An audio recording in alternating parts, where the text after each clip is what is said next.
সাহেব কি স্বৈরাচারের রক্ত চক্ষু দেখে ভয় পেয়ে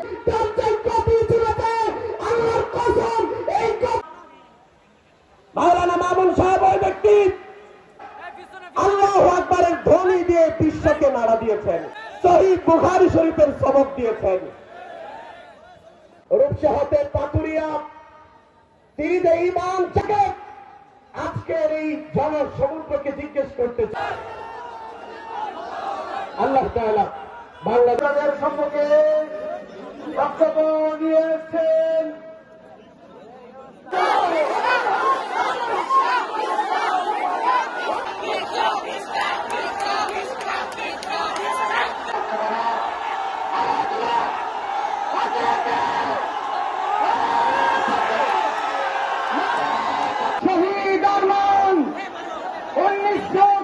হয় আল্লাহ পাক এই আয়াতটি নাযিল করেছিলেন।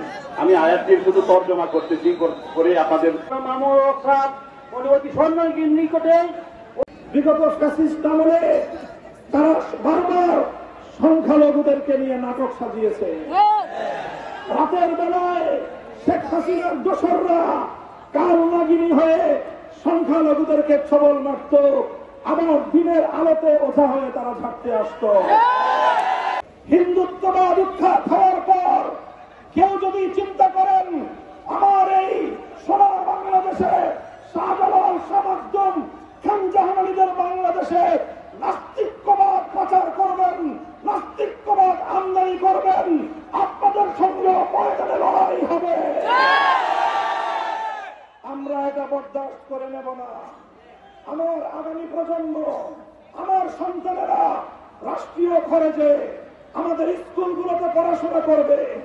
তাদের পাঠ্যসূচি, তাদের পাঠ্যক্রম, শিক্ষা ব্যবস্থা তৈরি করার জন্য সেই সমকামিতার প্রমোদকারী কামরুল হাসান মামুন এবং সামিনা লুৎফা সহ এই পাশ্চাত্যের বেহায়া বেলারুলা এজেন্টদেরকে আমরা শিক্ষা কমিশনে দেখতে চাই না।